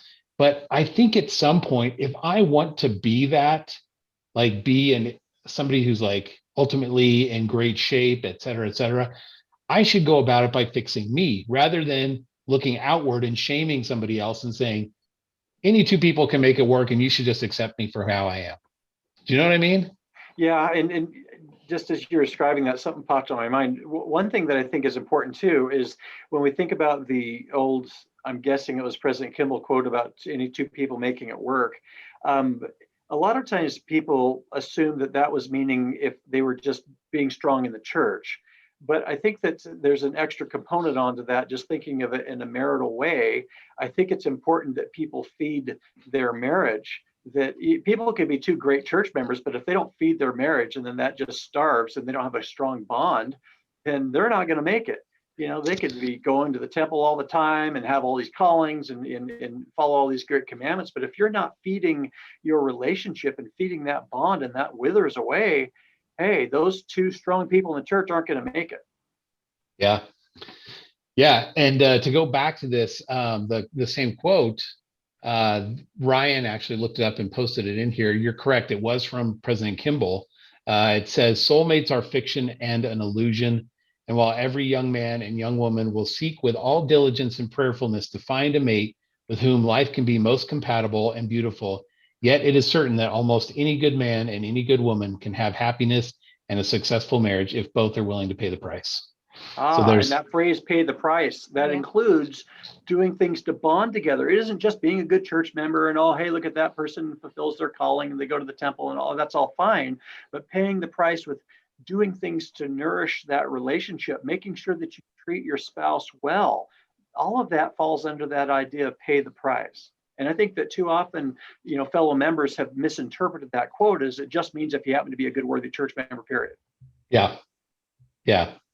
Yeah. I'm on the path. You're on the path. We can just be on the path together and it'll all work out. Like, we can just focus on our church that. calling and our kids and our friends and everything on the planet besides the marriage, and it'll work out because we're good people. If that were true, then feeding the marriage. If that were true, then we wouldn't like have these innate things that we are attracted to, right? And so obviously that would not be the case. And I don't think Heavenly Father would ever expect that of us.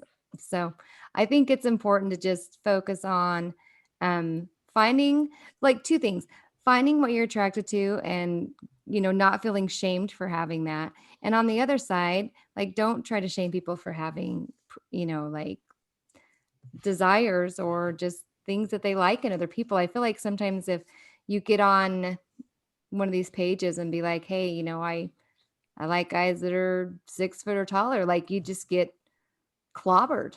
Like, how dare you be so shallow, but it's, I don't know. I think that there needs to be a little bit of give and take on that. Like, don't be rude, but accept other people's preferences, Well, yeah. And just the idea that it's okay to have things that you're attracted to, and it's okay to even say that out loud. Right. We just have this really strange socialization where certain things are looked at as, oh, that's bad or that's superficial or whatever. And so this is what I wanted to read briefly. So in one of my articles, I made a list from research of what are known as universal beauty attractors, meaning things that research shows that we are visually, instinctively, naturally wired, or we might think of it spiritually, like maybe we brought this from the pre-existence, but this is how we're built. This is what we are naturally attracted to. Okay, so I'm going to read this, and this is what research shows. Men tend to be attracted to women who are shorter than they are, have a youthful appearance, and exhibit features such as symmetrical face, full breasts, full lips, and a low waist to hip ratio, indicating fertility and health. Women, on average, tend to be attracted to men who are taller than they are, display a high degree of facial symmetry, masculine facial dimorphism, which is like a square jaw, and who have broad shoulders, a relatively narrow waist, and a V-shaped torso. Now, first of all, that's all talking about the ideal, but just things like unto it. You see what I'm saying? We don't have to be, like 10 out of 10 looks wise, but I'm reading those things that we are wired to see in an ideal way, that we are naturally attracted to. And that's a research-based thing that I just read there. So I don't want anybody to feel bad. Oh yeah, that's me. I guess whoa, we're wired that way. It's okay to be attracted to that and like unto it. And that's what's going to help to bring people together and on and on. Yeah, I think that those, while those criteria are kind of innately put into us, I've always thought of this notion of Cupid, right? Like that's kind of the mythical fantasy of it. But I do think that there is something to that. Like I do think that there are certain people that just, I don't know what it is. Like maybe it could be a pheromonal thing, or maybe it's just the spirit kind of saying, hey, look over there, or something that just kind of steers certain people in certain directions towards other people. Do you know what I mean? Like, yeah. I wouldn't look at like a girl and say, well, okay, she's got full lips and a full breast, and let's see, she makes all these things like instinctually, right? Like my brain's probably checking those things off. But at the same time, I could look at a girl with all of those same characteristics, and then just something feels flat to me, right? Like it does not click. And somebody else who will have all those same features will be like, okay, there's something about her.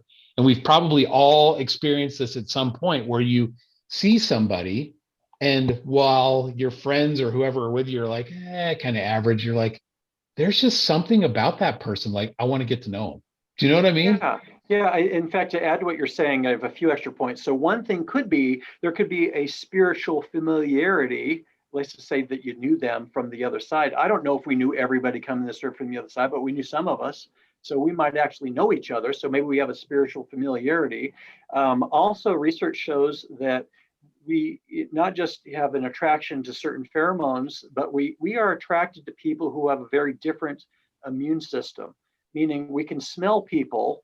This is subconscious. We can smell people with a different immune system, and we're more attracted to them because if we procreated with them, the children would have a far greater ability to be healthy.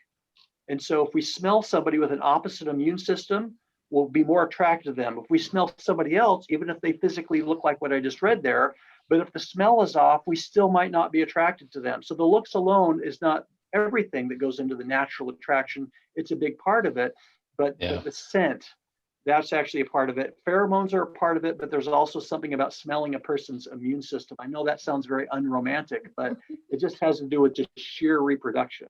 I've never heard of that. That's interesting. It was just on a list on attractors and random research and things. I'm like, boy, that person smells like they have a great immune system.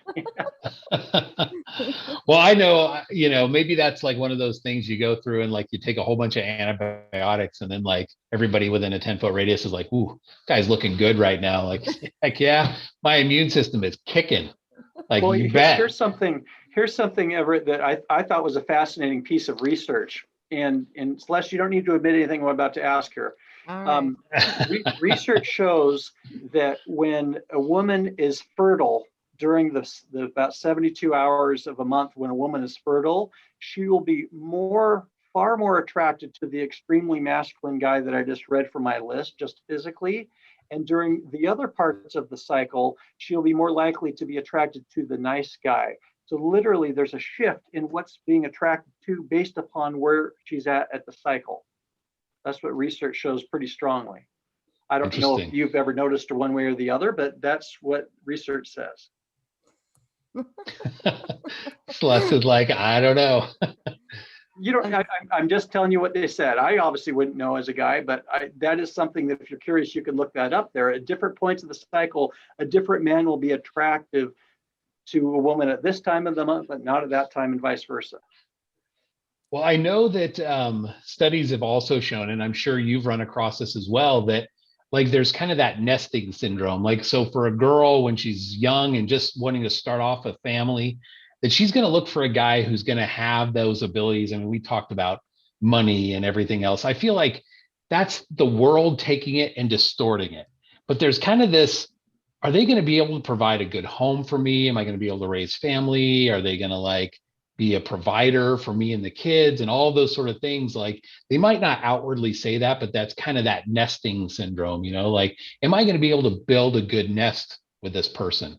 And as guys, our natural man is like, you know, I've often used the analogy, like if there was 100 girls and one guy, and that's all that's left on planet Earth, you could repopulate a lot quicker than if there was 100 guys and one girl, right? Because one of them, you're popping out a baby just one at a time. The other one, you can do 100 kids at a time. So as guys, I feel like our natural man that we have to kind of sort of push back a little bit against is sort of like, okay, well, is she attractive? Is she going to be someone who's going to create good offspring, good children? Like I want to procreate with that person, but you can like find 100 different girls that way, right? And so a guy's tendency might be more of that physical, just boom, like this is very shallow attraction, and a girl's looking beyond that to a degree of what is this going to mean in terms of stability with raising kids, et cetera, et cetera, et cetera. Well, I put it this way, is from the list that I read, the list of male attributes that women are physically attracted to are indicative of old school providing and protecting. A guy that has those things has got the muscle and the aggressiveness and the testosterone and the ability to be a great provider and a protector. And then the female attributes that I read, that would have to do with, would she be, you know, fertile, and would she be able to give healthy offspring? So those are just only at that level. And it has nothing to do with technology, because, you know, technology has now gotten to a place to where maybe some of those attributes physically aren't maybe as critical as they were a long time ago before technology. Because from Adam until, let's say, Joseph Smith, there wasn't any technology. Okay, and then after the restoration, you know, we've had all this technology. Right. What a coincidence. I know. You know, the light just came in general. But before technology, those things really had a lot of importance for survival. And so those things do matter, and there's a wiring there. There's a reason why those things matter. But I would say that they matter to both in different ways. And, you know, as far as do the looks, is that the only thing that matters to guys? Absolutely not. That's just the first thing that is noticed. And then it quickly becomes about, okay, was she nice? Does she treat me well? This is where I have a really big problem with the world's message that the woman doesn't have to be nice to the guy. She just has to show up and look good. And I have a real big problem with that. But that's oftentimes the message of the world to women. And yeah, it does matter to guys that a woman's nice. Wow, she's treating me well and she's nice to me. It matters, but the world won't tell you that. Yeah. Well, you know, this kind of goes to back to the Facebook groups and the people who are dating on there and putting themselves out there. And I see these guys and I'm like, okay, let's look at those basic components that you had just talked about, right? Like those just wanting to be able to provide, et cetera, like those instinctual kind of components that a girl might have. They look at a guy and they say, oh, okay, well, what do you have going on? Like, you know, I have an apartment and, you know, I kind of bounce around and I'm not really stable in my own life. Like you're sort of undercutting that basic premise right off the bat, right? And then a guy who's looking at a girl saying, okay, is she going to be that instinctual, like somebody that I want to procreate with? And they're just like, well, I don't feel like taking care of myself. And I'm just going to throw it out there and be like, hey, this is me in the morning with no makeup on and my frumpiest look that you're going to find. It's like right off the bat, you're not ready, right? You're not doing the things that is going to attract somebody else. And then you get upset that it's not happening in your life, right? Like, well, you're doing all the wrong things. You're not putting yourself in the proper position to either attract somebody or to just create that stable kind of relationship that might come along your path. I mean, I always think it's interesting when I see a guy and he's like, well, I'm kind of bouncing around here and there and I'm not really working right now. And, COVID, and maybe I'm in an apartment or something or what have you. We've all had that. It's one thing to be in that moment. It's another thing to be perpetually that way your entire life. And I always think if you do find the girl of your dreams, what are you going to do? Like, are you going to bring her home and be like, okay, well, this is it. Like, I got to go to my job at Taco Bell or something, it's like you're not prepared. So yeah, if there's anyways. not any ambition there, then this is not a guy showing I will be a good provider and protector. That's the opposite of that. So the looks would seem to instinctively indicate that, but the actual real life behavioral evidence would indicate the rest of it. In reality, all of it matters. Mm-hmm. The physical hits the instinctive stuff, but the actual real life behavioral execution, that matters too. That will show the actual behavioral ambition. What have you done? What are you doing? Well, I'm hanging out watching Netflix. Oh, okay. Well, I'm not working, nor am I looking for work. Well, that's not very attractive. I'm not hearing provider, protector. I'm not hearing much to work with there. So yeah, no wonder that's not going to work. Yeah. I wouldn't blame women to not be attracted to that at all. I Nope. feel like you found the topic for your next book, Randy. What's that? Just being prepared, how to make sure you're prepared to move on, like what do you have to do to become who you need to be to be a good spouse and stuff. So, and I just to jump in, I think it's so much more important too to have that is like who you are instead of like, hey, I showed up today, I put on makeup, and then like the rest of the time I'm a total like train wreck, right? Like it's one thing to like take a good picture from a certain angle, and we've all seen people online like this, right? But at some point that real you needs to come out. And what hopefully it is before people jump in to a quick marriage that they've known each other for like, 6 weeks or whatever. And then they find out, oh, well, this person's really nothing like that. So I feel like if you want to be that person that's kind of put together, like put yourself together, build that platform of your life where people will want to come and like, be a part of your life together. Does that make sense? If you aren't the right person yourself, then how or why would you expect to be with another right person? You don't match up with a person like that. Why do you think you're going to get a person like that? You're not. You don't bring that to the table. So why should you expect somebody else to bring that to the table? Exactly. People need to bring to the table what they expect from somebody else. And if they're not, then why are they upset or shocked or hurt or offended? It's not working out. You get what you give. And what you bring to the table can be then matched the other direction. But you better bring something to the table. I mean, there's a reason why they call the dating world the meat market. Okay, now I happen to do a lot of the shopping for my family, and so I go over to Sam's Club. Well, I've noticed that we have a variety of beef there. Okay, you want to know the lower end of the beef, the 80-20 beef. Okay, this is not good beef. No. But on the other hand, I see the 93.7 beef. I'm impressed by that beef. I'm even more impressed if it's already cut into hamburger size. I've got 93% lean already ready to go as a hamburger. That's superior meat to that 80-20 big blob. Okay, now it is a little more expensive. Okay, and that's the way that it works. That's the reason they call the dating world the market, but not all meat is the same. That's the reason I think it's called the meat market. Okay, there's a higher price for a higher quality of meat. And if you're going to get the higher quality, you're going to have to pay a bigger price for that. And you better bring more to the table. Yes. Yeah.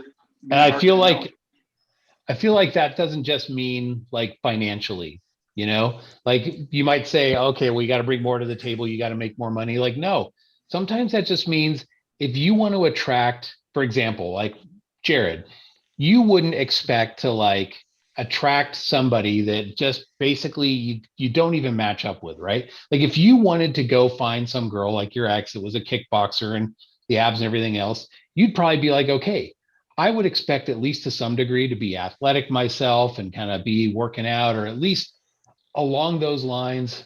Yeah, I mean, No, I actually, I don't mean, competition eating could be your sport, I guess. I no, don't know, no, but whatever. I mean, I totally agree because I mean, a lot of because I'm on Facebook and I'm in Facebook groups, and a lot of the people that are throwing out that, well, look shouldn't matter, are the ones that get upset because I mean they're not putting their.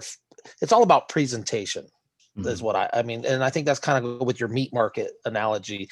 Is I could have Wagyu, but if it's Wagyu that I dropped on the ground and it's dirty and it's not, not in a nice little cellophane. I mean, hey, that's quality meat, but is it really quality meat? Yeah. So, I mean, so it's like with us, if we aren't putting our foot, our best foot forward, the analogy, and presenting ourselves and letting people, I mean, because like you said, looks attract, the rest of it keeps them. But if we're not doing our part, we can't complain and get upset and get mad at people because, oh, nobody finds me not attractive, I'm ugly, that whatever. But I mean, it's how we present ourselves. But I mean, yeah, I mean, Well, we've had I got to put some, my foot forward too. I mean, like, yeah. I had a big, huge, ginormous beard. Some people liked it, some people didn't. I cleaned it up, I mean, but I Shockingly changed. cleaned it up. I was like, what? This is Yeah, Jared? I mean, I went completely skinless or hairless. I meant, but I mean, but it's was I unattractive when I had a beard? To some, yes, but I had some people think I was very attractive with my big beard. So I mean, but I didn't. It wasn't a messy beard. It was still cleaned. It was still shaped. It was trimmed. It was conditioned. It was soft. I mean, so I still presented myself.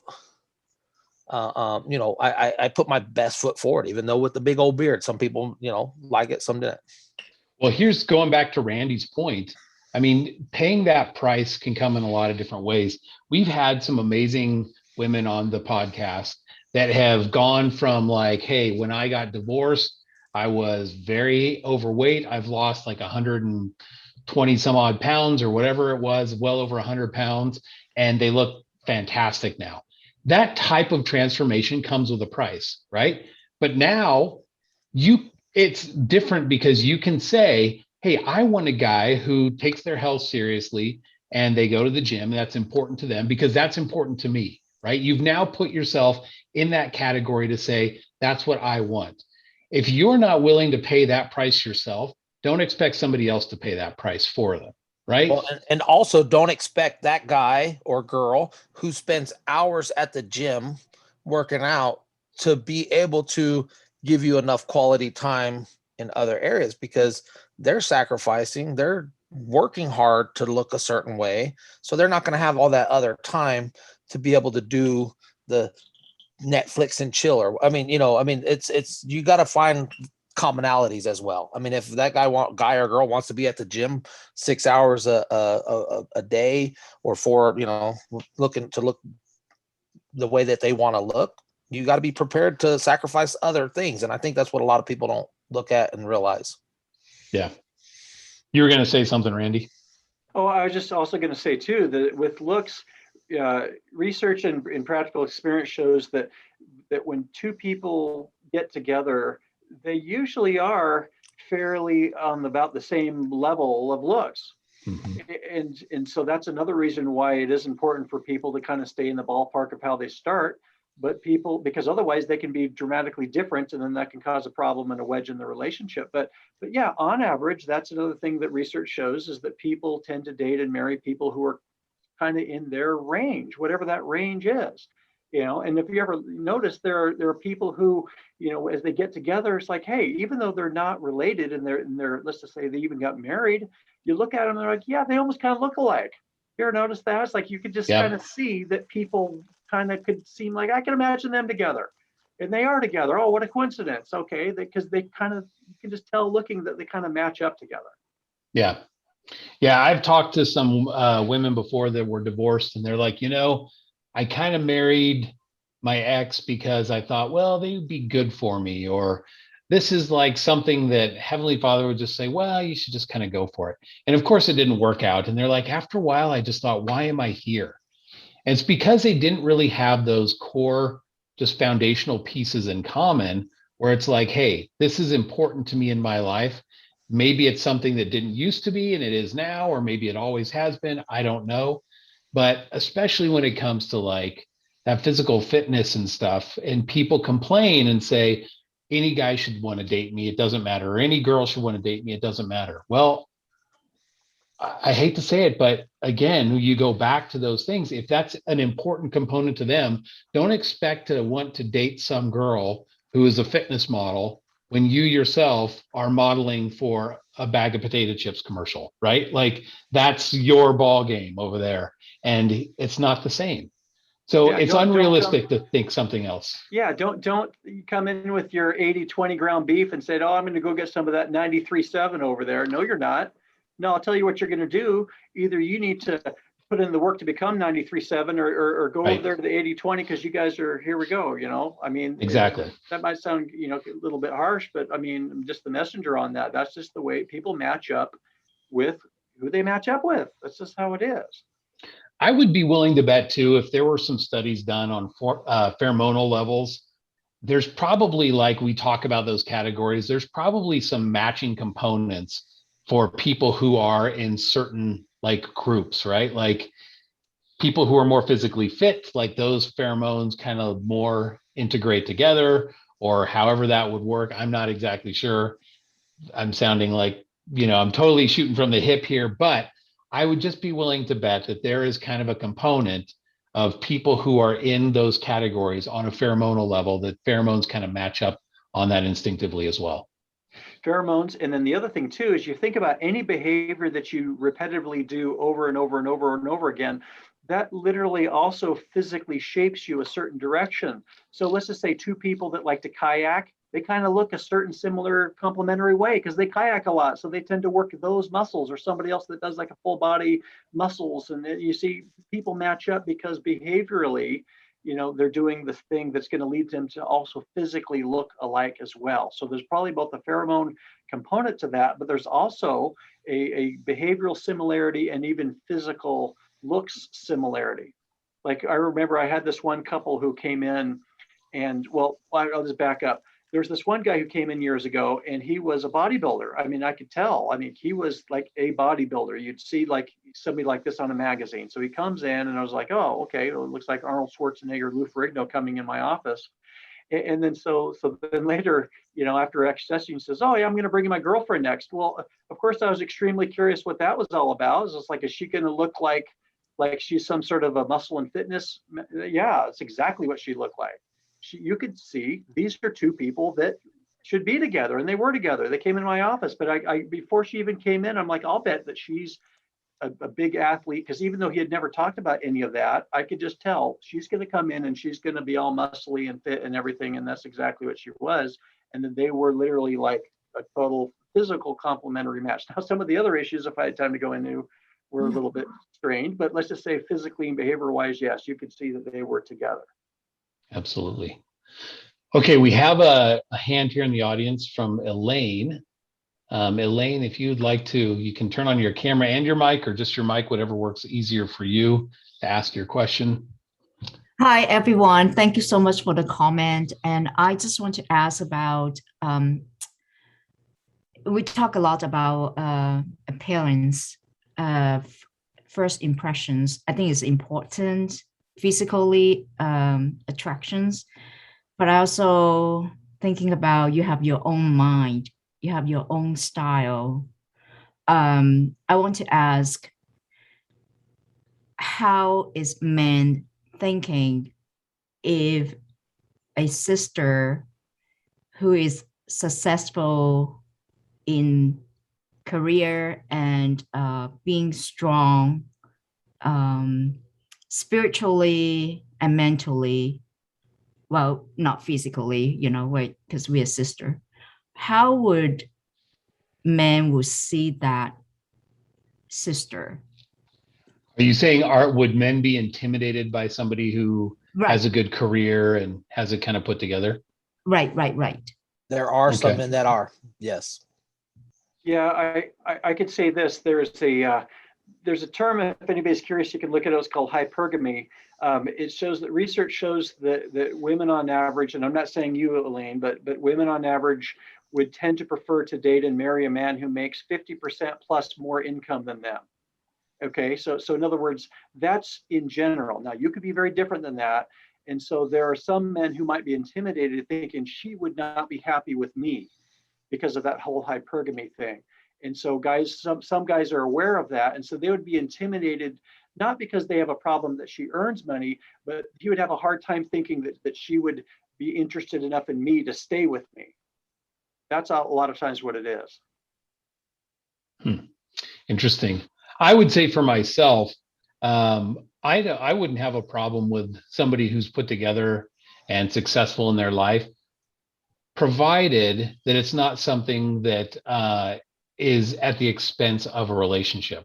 Like sometimes, and I don't know, maybe I'm looking at this from a guy looking, for a girl, but maybe girls feel this way too, that sometimes people can be so driven to be successful and like, look at me and my career, I'm so successful in it, that getting into a relationship with that person, you always just sort of feel like second fiddle. You know what I mean? Like that is the driving force in their life is their career and being successful. And for a guy, while that's great, it's not necessarily like a huge component for us. Like, I don't need you to be successful. And so if you're going to take your success and push me aside to do so, that's going to be a problem. I agree. Yeah, there's a point there that I think is really important. Thank you, Ever, is that if she, whoever the she is, even if she's earning a lot more money, excuse me, and has some of those other attributes, again, the direct attributes are usually not a problem with the guy. It's usually a concern from the guy's end on how those attributes may manifest in the relationship. What I mean by that is, and I saw a comment that it triggered this in me. Thank you, whoever made this comment, about to point out, if the guy feels that she's going to hold that over his head, that's a big problem. If the guy, as you were saying, Everett, feels like, oh, she's just going to be so committed to work and career, she won't have any time for me, she doesn't need me, that could be a problem. Or, hey, wow, she has all of these good attributes. And so, is she going to be, feeling like that I'm even important in her life? Do I hold a place of importance in her life? See, in other words, it's the concern of the possible implications of what some of those things may mean.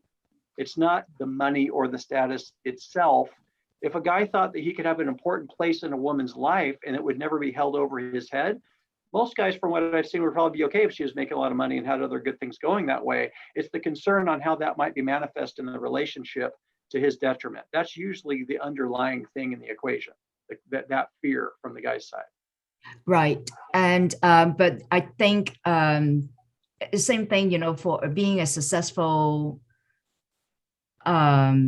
career on the men's side, they also have a successful woman to back them up, right? Just like President Nelson, right? So that is a prime example that I see it. But then also, I believe that could be a vice versa.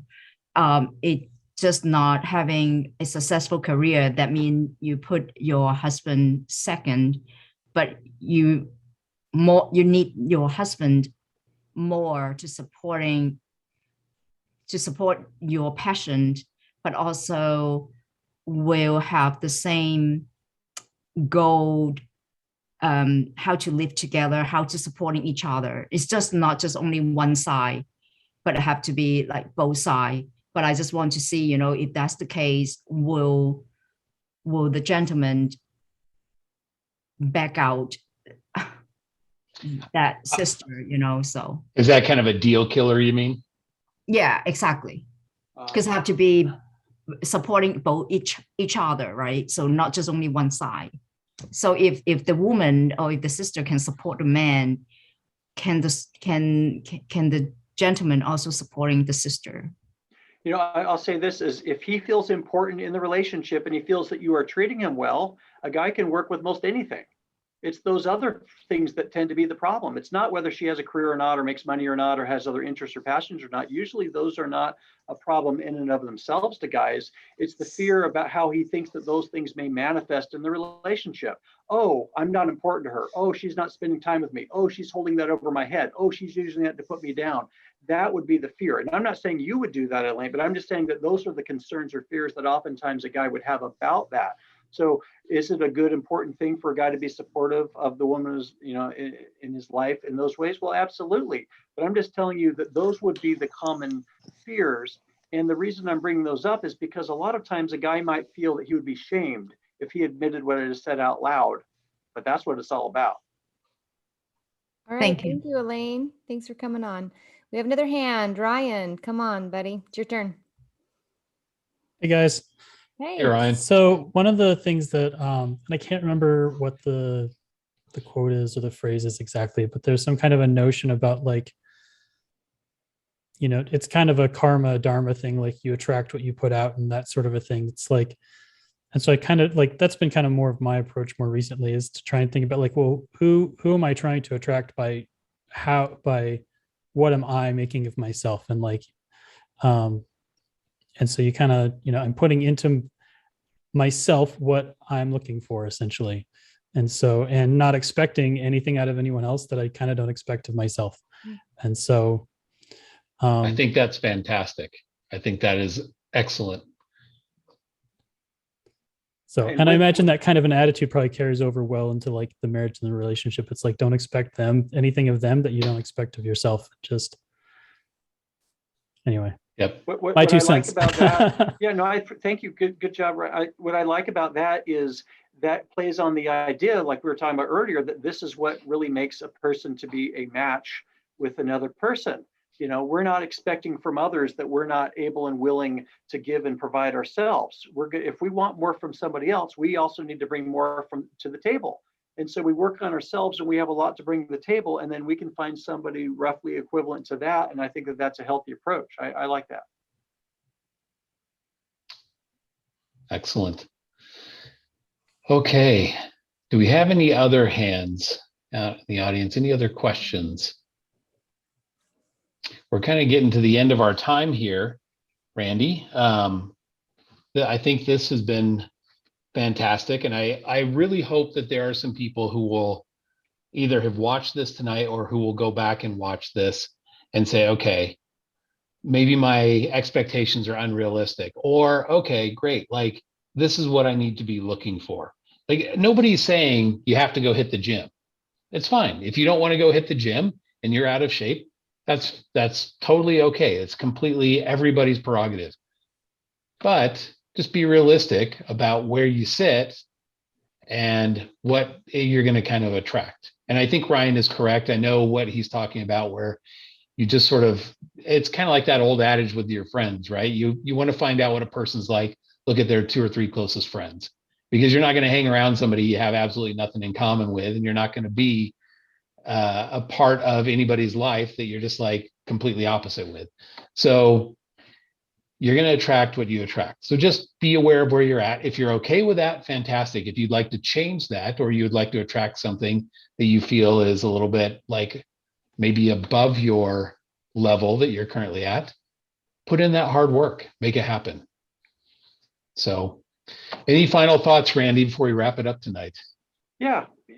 If you can just remember words like regular, moderate efforts in this way: diet, exercise, hygiene, fashion, hair, nails, makeup, whatever, but moderate, regular efforts in this way. And then it includes weight management, whatever it is, whatever we can reasonably, regularly do.